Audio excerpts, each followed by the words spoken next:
Class 8 ৰ exercise 9 এৰ ইতিমধ্যে আমি কমপ্লিট কৰিলো এতিয়া আমি এক্সাৰসাইজ 9b পাৰ্ট 1 হয় ইয়াৰ আমি কোৱেশ্চনসমূহ আলোচনা কৰো ইয়াত প্ৰথম কোৱেশ্চনটো দিছে বৃদ্ধি কৰা ইয়াত বৃদ্ধি কৰা বুলি যেতিয়া দিব আমি এটা সূত্ৰ মতে আমি কৰিব লাগিব সূত্ৰটো হ'ব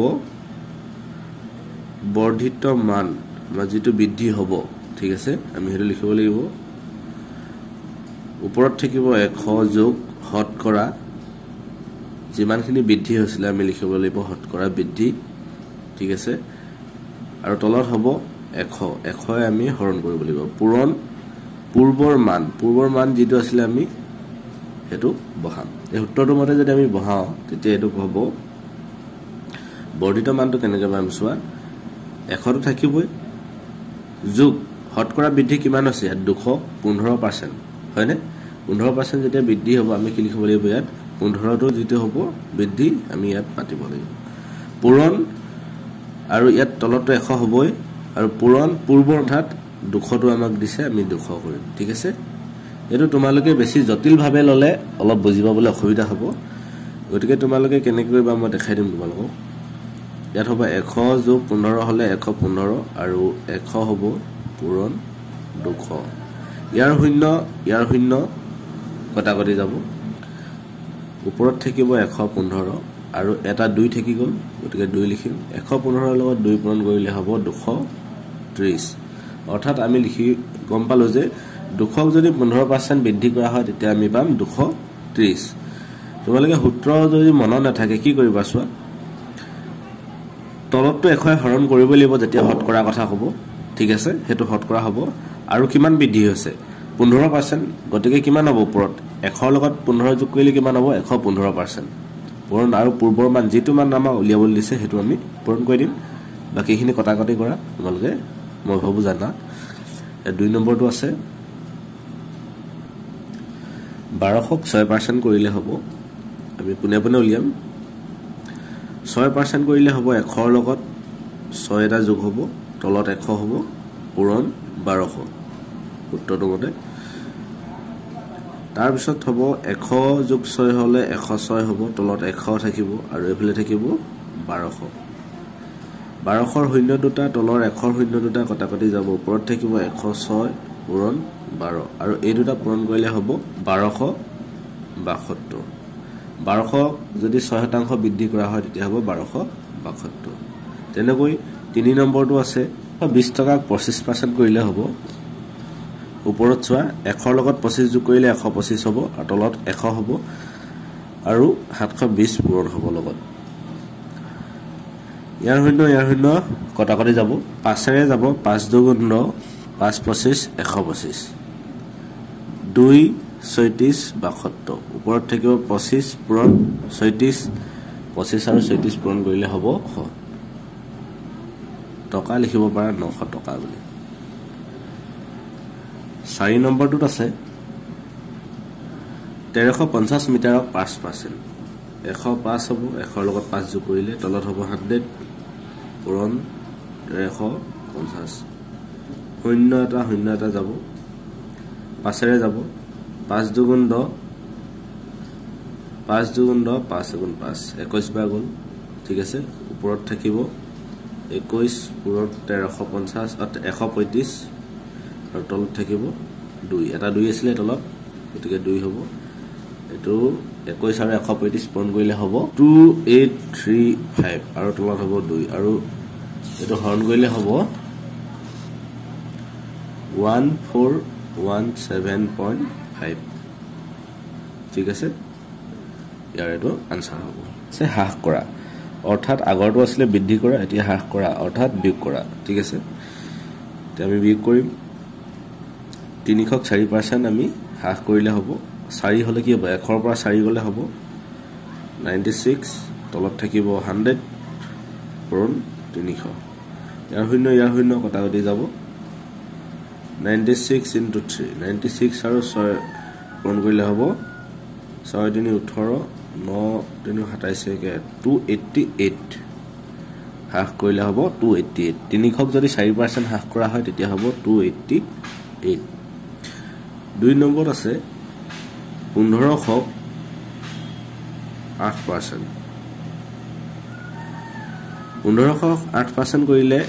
100 পৰা 8 বিয়োগ কৰিলে হ'ব 92 তলত হ'ব 100 পূৰণ 1500 আৰু 0 0 যাব ওপৰত থাকিব 92 পূৰণ 15 আৰু 92 আৰু 15 পূৰণ কৰিলে হ'ব 1380 ঠিক আছে নেক্সট 2500 কিলোগ্ৰামক 18% কমাবলৈ কৈছে 100 পৰা আমি 18 বিয়োগ কৰিম আৰু এফালে হ'ব 100 যদি ডাঙৰ সংখ্যা হয় তোমালোকে এনেকৈ পাতি ল'বা ঠিক আছে আৰু এফালে হ'ল 2500 তাৰ পিছত 100 পৰা যদি 18 বিয়োগ কৰোঁ তেতিয়া হ'ব 82 তলত থাকিব 100 পূৰণ 2500 শূন্য শূন্য পুনে পুনে কটাকটি যাব তলে পৰে 82 পূৰণ 25 82 আৰু 25 পূৰণ কৰিলে হ'ব 2050 4225 লিটাৰক 12.5% আমাৰ কমাবলৈ কৈছে 100 বিয়োগ 12.5 তলত 100 হ'ব পূৰণ 4225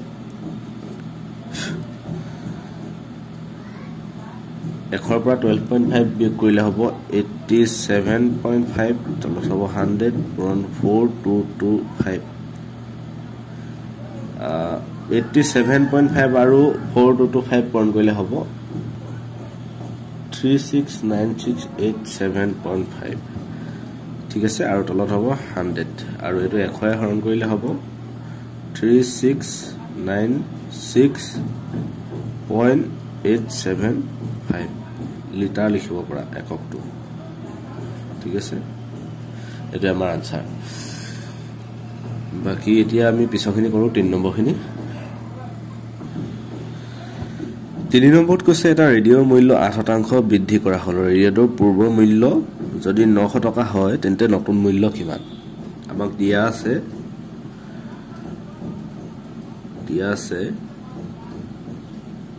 ৰেডিঅ'ৰ মূল্য বৃদ্ধি কৰা হ'ল কিমান পাৰ্সেন্ট 8% ঠিক আছে 8% বৃদ্ধি কৰা হ'ল ৰেডিঅ'টোৰ পূৰ্বৰ মূল্য সমান 900 টকা নতুন মূল্য লিয়াব লাগে নতুন মূল্য আমি নাজানো নতুন মূল্য কিমান আমি উলিয়াম ঠিক আছে এটা চোৱা একি হ'ব সূত্ৰটো মতে 8% বৃদ্ধি কৰিলে কিমান হ'ব 100 যোগ 8 আৰু পূৰ্বৰ মূল্য কিমান 900 আমি 100 হৰণ কৰিম ঠিক আছে 108 হ'ল আৰু এফালে 900 হ'ল তলত হ'ব 100 ইয়াৰ শূন্য কটাকটি যাব 108ৰ লগত যদি 9 পূৰণ কৰা হয় 972 টকা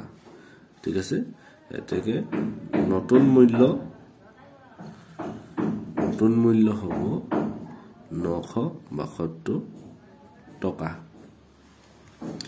বুজিলা ইয়াত মাত্ৰ বৃদ্ধি কৰিছে আমি বৃদ্ধি কৰা যেটো সূত্ৰ আমি হেতু মতে আমি কেৱল বহাই দিছো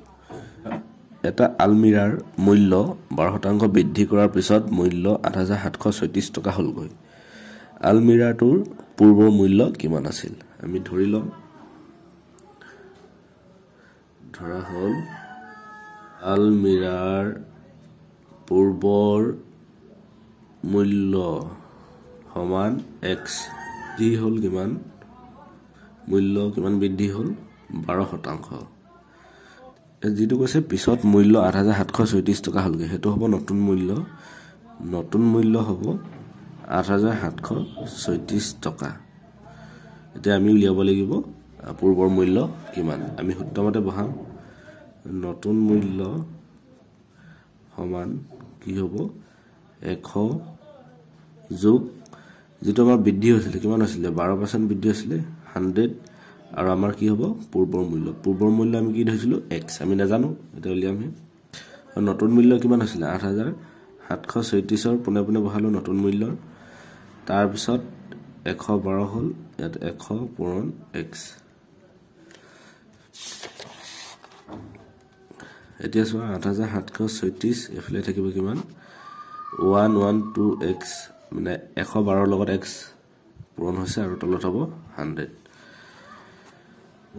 112x ইকুৱেল 100 লগত কি হ'ব 870 পূৰণ হ'ব আৰু এফালে যদি x ৰাখি দিওঁ এফালে কি হৈ যাব 100 আৰু 870 পূৰণ কৰিলে হ'ব 870 আৰু এফালে হ'ব 112 বুজিলা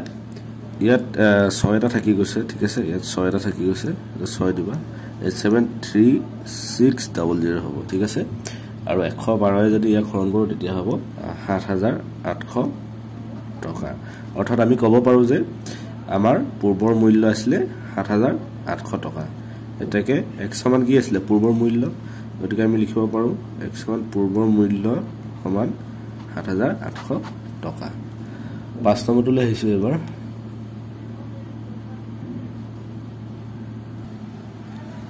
টিভিৰ মূল্য 5% হ্ৰাস হোৱাৰ পিছত প্ৰীতমে 70575 টকাৰে এটা টিভি কিনিলে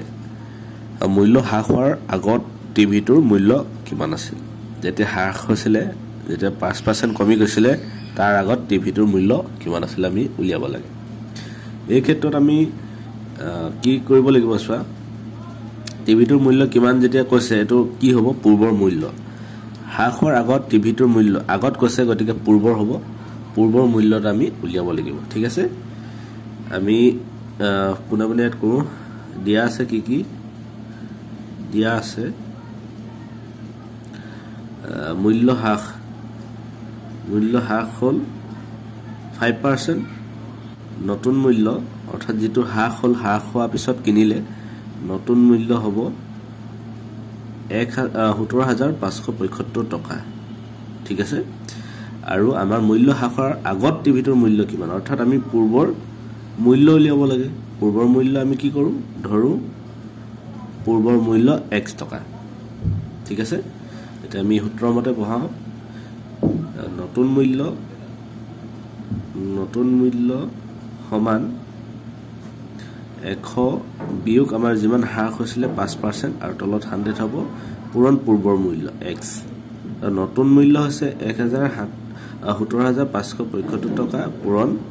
ওপৰত হ'ব 95 আৰু তলত হ'ব 100 আৰু x টা পূৰণ কৰিলে 95x হ'ব এতিয়া 95x যদি এফালে ৰাখো তেতিয়া 17575 ৰ লগত 100 পূৰণ হ'ব ঠিক আছে তো x ৰ মান কিমান হ'ব হৰণ কৰিব লাগিব 95 এফালে পূৰণ হৈ আছে তললৈ আহিলে অৰ্থাৎ লেফট সাইডে সৰি ৰাইট সাইডে আহিলে হ'ব 95 তলত হ'ব আৰু ওপৰত হ'ব 1757500 আৰু 95 এ 1757500 হৰণ কৰিলে হ'ব 18500 টকা অৰ্থাৎ মূল্য হ্ৰাস হোৱাৰ আগত টিভিটোৰ মূল্য আছিল 18500 টকা আমাৰ x মানে কি হ'ব পূৰ্বৰ মূল্য অৰ্থাৎ যেটো আমাৰ হ্ৰাস হোৱাৰ আগত টিভিটোৰ মূল্য কিমান আছিল হেতু 6 নম্বৰটোত আছে এটা সোলাৰ দাম যদি 850 টকাৰ পৰা বাঢ়ি গৈ 978 টকা 50 পইচা হয়গে সেন্তে সোলাৰটোৰ হটকৰা মূল্যবৃদ্ধি নিৰ্ণয় কৰিবলৈ কৈছিলে সোলাৰটোৰ দাম দিছিলে 850 টকা ঠিক আছে এটো হ'ব পূৰ্বৰ মূল্য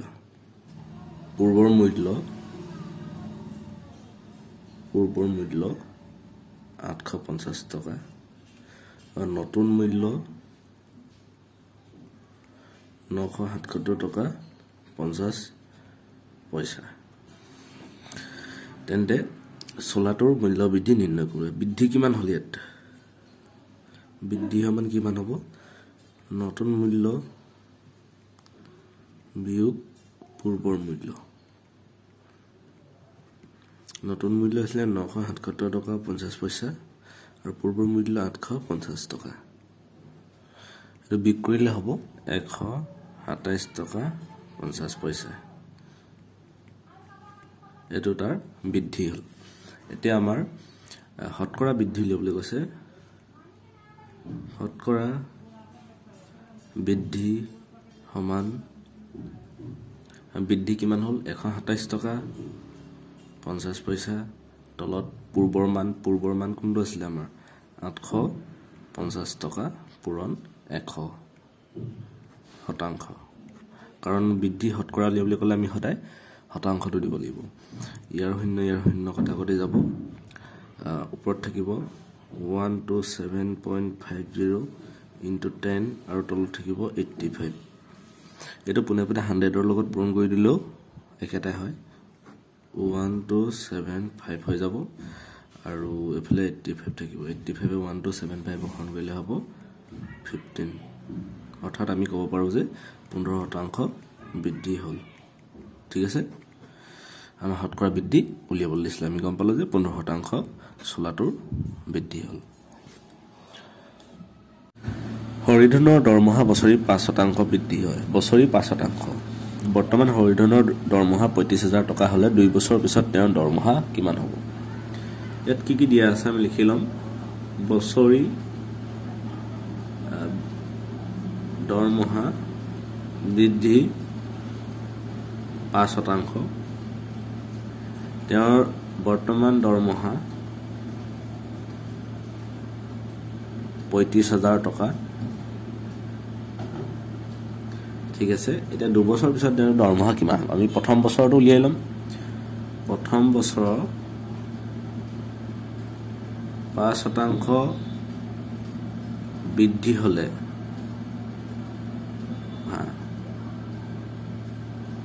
হ'ব সমান 35000 টকাৰ 5% বৃদ্ধি হৈছে বৃদ্ধি আমি কি লিখিব পাৰো 35000 into 5% মানে 100 ভাগৰ 5 ইয়াৰ শূন্য দুটা কটাকটি যাব 350 into 5 এটো হ'ব 1750 অৰ্থাৎ প্ৰথম বছৰত তেওঁ 35000 টকাৰ 5% যদি বৃদ্ধি হয় তেতিয়া হ'ব 1750 টকা 5% বৃদ্ধি হলে তেন্তে তেওঁৰ সেই বছৰটোত দৰমহা হ'ব তো প্ৰথম বছৰটোত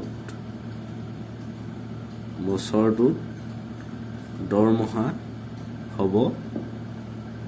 কিমান হ'ব 35000 টকা যোগ আৰু 5% বৃদ্ধি হৈছিলে 1750 আৰু এটো যোগ কৰিলে হ'ব এটো 35 হয় দেই আৰু এটো যোগ কৰিলে হ'ব 36750 টকা অৰ্থাৎ তেওঁ প্ৰথম বছৰটোৰ দৰমহা ইমান হ'ব এটা আমি দ্বিতীয় বছৰটোত উলিয়াম প্ৰতি বছৰে 5% বৃদ্ধি হয় সেই যেটো 5% বৃদ্ধি হ'ব এই দৰমহাটোৰ পৰা বৃদ্ধি হ'ব তেনেকৈ দ্বিতীয় বছৰৰ দৰমহা দুটা বছৰ উলিয়াবলৈ কৈছে দ্বিতীয় বছৰৰ 5% বৃদ্ধি হলে দৰমহা হ'ব আমি এটো পাইছিলো ইয়াৰ 5% হ'ব ঠিক আছে 36750 টকাৰ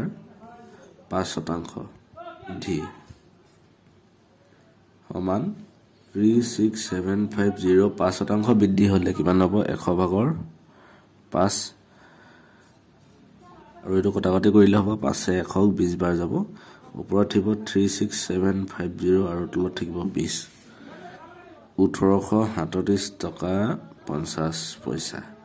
ঠিক আছে 2 বছৰত এটো বৃদ্ধি হ'ব দৰমহা এতিয়া 2 বছৰৰ দৰমহাটো হ'ব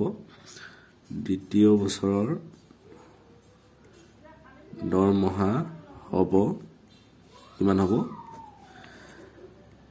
36750 যোগ যেটো আমাৰ ইন্টাৰেষ্ট বাঢ়িছিলে 1837 টকা 50 পইচা তো এটো যোগ কৰিলে হ'ব 38587 টকা 50 পইচা তো 2 বছৰত তেওঁ মুঠ দৰমহা হ'ব আমাক হেতে সুধিছিলে 2 বছৰ পিছত তেওঁৰ দৰমহা কিমান হ'ব তো 2 বছৰ পিছত তেওঁৰ দৰমহা হ'ব 38587 টকা 50 পইচা বুজিলা তোমালোকে ভিডিওটো স্কিপ নকৰিবা স্কিপ কৰি বুজি নাপাবা ঠিক আছে গতিকে ভালকৈ পাতি লবা ভালকৈ পাতি আকৌ এবাৰ চাবা বুজি পাইছা নে নাই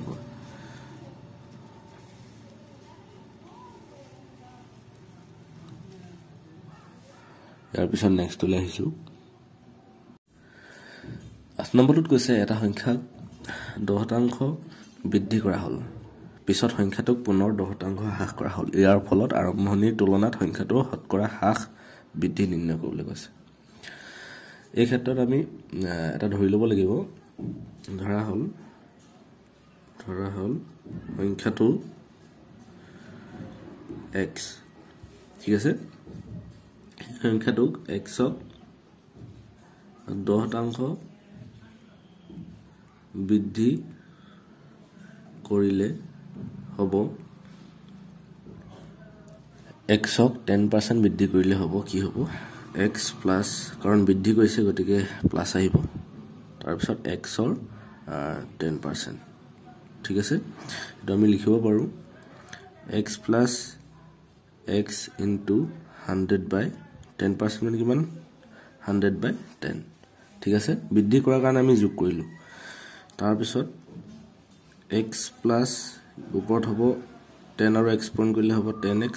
আৰু এফালে হ'ব তলত 100 ঠিক আছে এতিয়া ইয়াৰ শূন্য এটা কটাকটি যাব আমি লিখিব পাৰো x plus ওপৰত থাকিব x আৰু তলত থাকিব 10 ইয়াৰ লসাগু যদি লওঁ আমি 10 টো তলত আহিব 10 আৰু x পূৰণ কৰিলে হ'ব 10x প্লাস হ'ব x অৰ্থাৎ হ'ব ইয়াত হ'ব 10x ৰ লগত x যোগ কৰিলে হ'ব 11x কাৰণ ইয়াত 1 এটা আছে আৰু তলত হ'ব 10 এটা আমাৰ প্ৰথমটো আমাৰ ওলাই গ'ল বৃদ্ধি কৰিলে ঠিক আছে তাৰ পিছত আকৌ আমি পুনৰ সংখ্যাটোক 10% হ্ৰাস কৰিম আকৌ ইয়াক আমি 10% হ্ৰাস কৰিম ঠিক আছে আকৌ লিখিম আকৌ 11x/10 ক 10% হ্ৰাস কৰিলে হ'ব অৰ্থাৎ আমি বিয়োগ কৰিব লাগিব ঠিক আছে এটা বিয়োগ কৰিলে হ'ব 11x/10 বিয়োগ 11x/10 ইনটু কিমান 10% হ্ৰাস হ'ব ঠিক আছে 10% আমাৰ হ্ৰাস হ'ব হ্ৰাস হলে আমি কি কৰিম মাইনাস কৰিম ঠিক আছে এটো মাইনাস পাতিলো এটো হ'ব 11x/10 11x/10 ইনটু 100/10 ইয়াৰ শূন্য এটা কটাকটি যাব ঠিক আছে এটো শূন্য এটা আৰু এটো হ'ব 11x/10 বিয়োগ 11x টো লগত 1 পূৰণ কৰিলে 11x এ হ'ব ওপৰত ঠিক আছে আৰু 10 দুগুণ হ'ব 100 এটো বুজি পাইছাই একেবাৰে ইজি তাৰ পিছত ইয়াৰ যদি লসাগু লওঁ তেতিয়া হ'ব 100 আৰু 10 ৰ লসাগু হ'ব 100 হ'ব আৰু 10 এ 100 ক 10 বাৰ যাব 10 11 110 x আৰু x আছে কাৰণে 110 x হ'ল তাৰ পিছত 100 এ হৰণ কৰিলে এবাৰ যাব 1 এ 11x ৰ লগত কৰিলে 11x এ হ'ব ঠিক আছে আৰু 110 ৰ পৰা 11 যদি বিয়োগ কৰা হয় তেতিয়া হ'ব 99x আৰু টুল থাকিব 100 এতিয়া কৈছে ইয়াত চোৱা আমি সংখ্যাটো কি ধৰিছিলো x ধৰিছিলো ওপৰত আমি ধৰিছিলো ধৰা হল সংখ্যাটো x ঠিক আছে এতিয়া আমাৰ কি হ'ব এটো হ্ৰাস হ'ব গতিকে আমি কি কৰিম এতেকে হ্ৰাস হ'ব কিমান হ'ব x বিয়োগ হ্ৰাস হলে হঠাৎ মাইনাস হ'ব ঠিক আছে আৰু আমাৰ হ'ব 99x/100 ঠিক আছে এটো 99 হোৱাৰ কাৰণে কি হ'ল হ্ৰাস হ'ল গতিকে আমি লিখিব পাৰো এফালে যদি লসাগু লিও 100 হ'ব আৰু 100 ৰ লগত x পূৰণ কৰিলে হ'ব 100x বিয়োগ ইয়াত হ'ব 99x আৰু ওপৰত থাকিব x 100 ৰ পৰা 99 কৰিলে 1 থাকিব গতিকে আমি x বুলি লিখিব পাৰো এটো আৰু তলত থাকিব 100 এটো আমাৰ হ্ৰাসটো ওলাই গ'ল এতিয়া আমি শতকৰা হ্ৰাসটো লিয়াম ঠিক আছে এটো আমাৰ হ্ৰাস হ'ল কাৰণ আমাৰ যেটো ধৰিছিল সংখ্যাটোৰ পৰা আমি এটো বিয়োগ কৰিলে আমি হ্ৰাসটো পাম হ্ৰাস হৈছে x/100 এটা আমি শতকৰা হ্ৰাসটো লিয়াম এতেকে শতকৰা হ্ৰাস হ'ব সমান কি হ'ব শতকৰা হ্ৰাস কিমান ওলাইছিল আমাৰ x/100 ওলাইছিল আৰু তলত হ'ব কিমান পূৰ্বৰ আমাৰ মান কিমান আছিল x আমি ধৰি লৈছিলো যেটো আমাৰ হেতু হ'ব পূৰ্বৰ মান x পূৰণ 100 এটো তোমাৰ শতকৰা চিহ্ন আহিব আমি এইটো লিখিব পাৰোঁ কি হ'ব x 100 আৰু পূৰণ x ইয়াত বহিব x টো পূৰণ 100 তে কি হ'ব x x খৰণ যাব 100 এ 100 খৰণ যাব টোটাল থাকিব কিমান 1% হ'বনে 100 এ 100 এবাৰ x x এবাৰ 1 1 1 গতিকে ইয়াৰ হৰণ হ্ৰাস হ'ব 1%। আশা কৰোঁ তোমালোকে সকলো বুজি পালা যে আমি নেক্সটটো কৰিম নীৰজৰ হাতত অনিলতকৈ 20% বেছি টকা আছে অনিলৰ হাতত থকা টকাৰ পৰিমাণ নীৰজতকৈ কিমান শতাংশ কম উলিয়াবলৈ কৈছে ঠিক আছে আমি লিখিব পাৰোঁ অনিলৰ হাতত যদি ধৰো বুলি লিখিব পাৰোঁ অনিলৰ হাতত যদি টকা থাকে 100 টকা ঠিক আছে তেতিয়া নীৰজৰ হাতত থাকিব 100 যোগ 20 কাৰণ 20% বেছি গতিকে 120 টকা থাকিব নীৰজৰ হাতত বুজিলা তেন্তে কৈছে অনিলৰ হাতত থকা টকাৰ পৰিমাণ নীৰজতকৈ কিমান শতাংশ কম আছে উলিয়াবলৈ কৈছে ঠিক আছে আমি এটা লিখিব পাৰোঁ যদি নীৰজৰ হাতত 120 টকা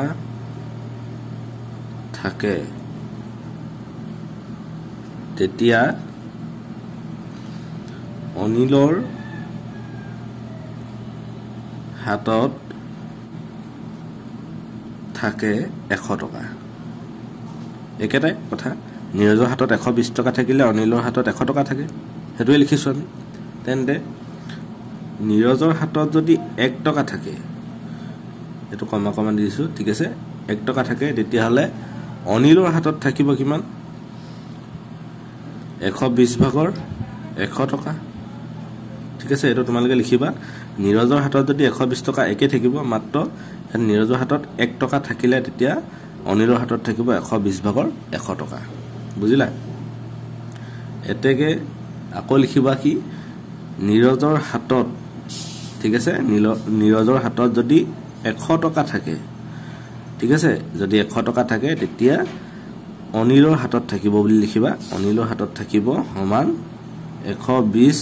আৰু 100 পূৰণ 100 টকা আৰু এটো যদি কটাকটি কৰা হয় 0 0 যাব 2 4 গুণ 12 2 5 গুণ 10 ঠিক আছে তাৰ পিছত এটো হ'ব ওপৰত 100 পূৰণ 5 তলত থাকিব 6 আৰু ইয়াক যদি 2 ৰে হৰণ কৰা হয় 2 50 100 আৰু 2 3 গুণ 6 50 আৰু 5 পূৰণ কৰিলে হ'ব 250 আৰু 3 তলত থাকিব 3 টকা তেন্তে নীৰজৰ হাতত যদি 100 টকা থাকে তেতিয়া অনিলৰ হাতত থাকিব ইমান টকা ঠিক আছে তেতিয়া আমাক সুধিছে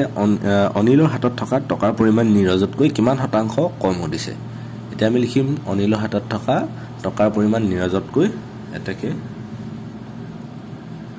অনিলৰ হাতত থকা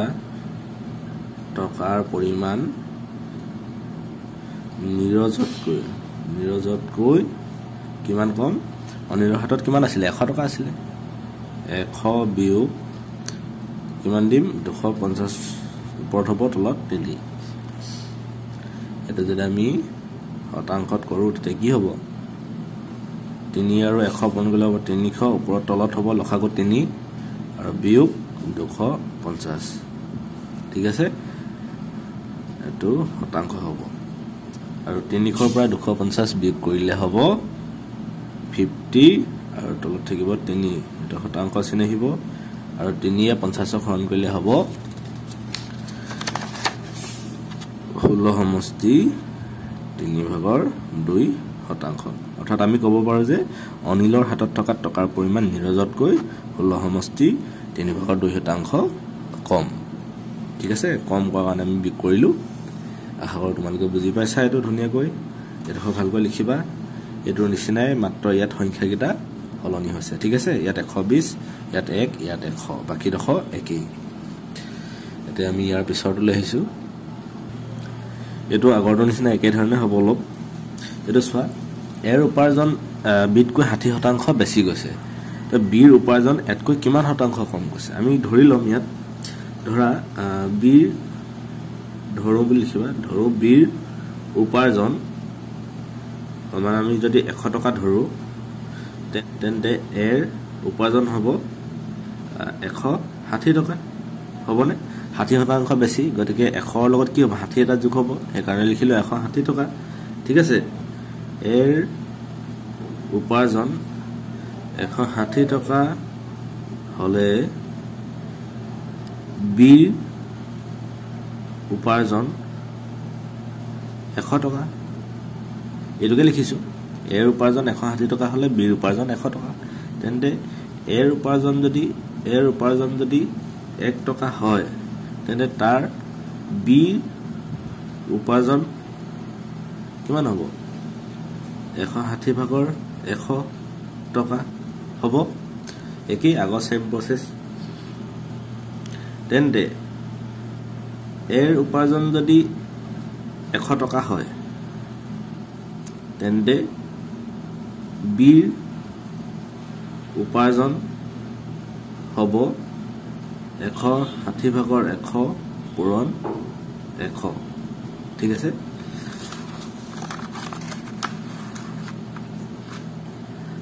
আৰু এটো কৰিলে হ'ব ইয়াৰ শূন্য কটাকটি যাব কটাকটি কৰিলে 2 8 গুণ 16 2 5 গুণ 10 ঠিক আছে ওপৰত থাকিব 100 পূৰণ 5 আৰু তলত থাকিব 8 অৰ্থাৎ 500ক যদি 8 হৰণ কৰা হয় তেন্তে হ'ব 62.5 টকা ঠিক আছে 62.5 টকা এটো পাস হয় আমি গম পালো যে এৰ উপাৰ্জন যদি 160 টকা হয় তেন্তে বিৰ উপাৰ্জন 100 টকা ঠিক আছে এৰ উপাৰ্জন যদি 1 টকা হয় তেন্তে বিৰ উপাৰ্জন হ'ব 160 ভাগৰ 100 টকা তেন্তে এৰ উপাৰ্জন যদি 100 টকা হয় তেন্তে বিৰ উপাৰ্জন হ'ব 62 টকা 50 পইচা ঠিক আছে এতিয়া কৈছে বিৰ উপাৰ্জন এতকৈ কিমান শতাংশ কম এতিয়া আমি লিখিম এতেকে বিৰ উপাৰ্জন এতকৈ কিমান কম 100 বিয়োগ 62.5 টকা তো এটো বিয়োগ কৰিলে হ'ব 37.5% কম আমাক হেতু সুধিছিলে মানে শতকৰা কিমান শতাংশত কিমান কম গৈছিলে 100 বিয়োগ 62.5 আৰু বিয়োগ কৰিলে হ'ব 37.5% কম আশা কৰো তোমালোকে বুজি পাই আছা এতিয়া একেবাৰে শেষৰ কোৱেশ্চনটো লৈছো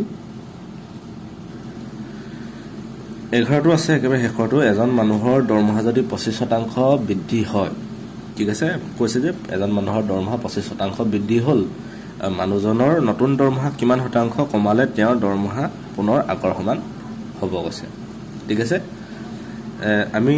ইয়াত কৈছে মানুহজনৰ দৰমহা 25% বৃদ্ধি হ'ল ঠিক আছে 25% বৃদ্ধি যদি হয় 25% বৃদ্ধি হলে দৰমহা হ'ব 125 টকা ঠিক আছে মানে আগত 100 টকা হলে 25% বৃদ্ধি হৈ গল তেতিয়া হ'ব 125 টকা ঠিক আছে তো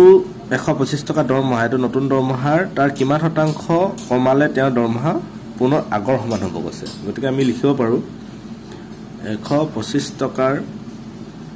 1% আমি 1% বুলি লিখে 1%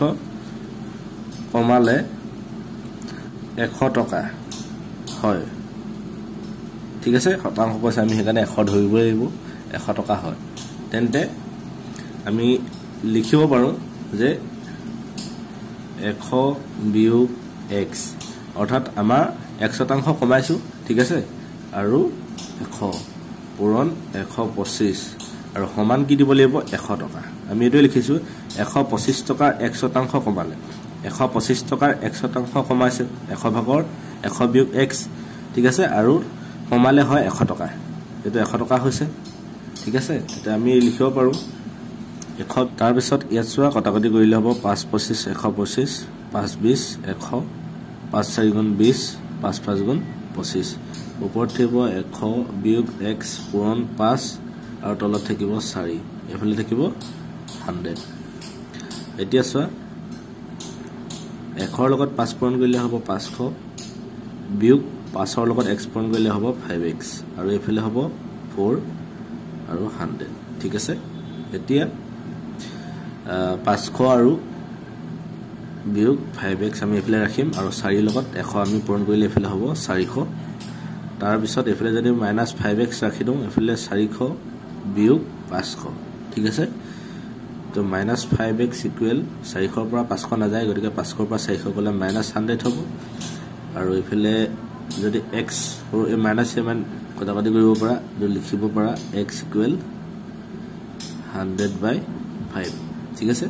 তো x মান আমি কিমান পাম 5/20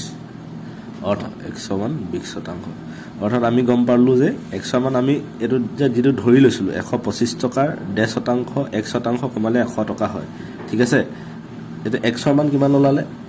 20% ঠিক আছে আমি গম পালো যে তেতিয়া নতুন দৰমহা 20% যদি কমাই দিয়ে তেওঁ দৰমহা পুনৰ আগৰ সমান হৈ যাব তোমালোকে ইয়াত লিখি দিব পাৰা যে মানুহজনৰ এটাকে মানুহজনৰ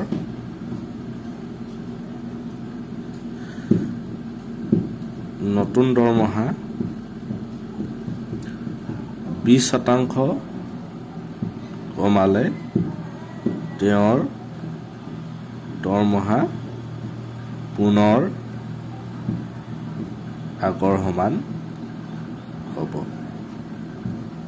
ঠিক আছে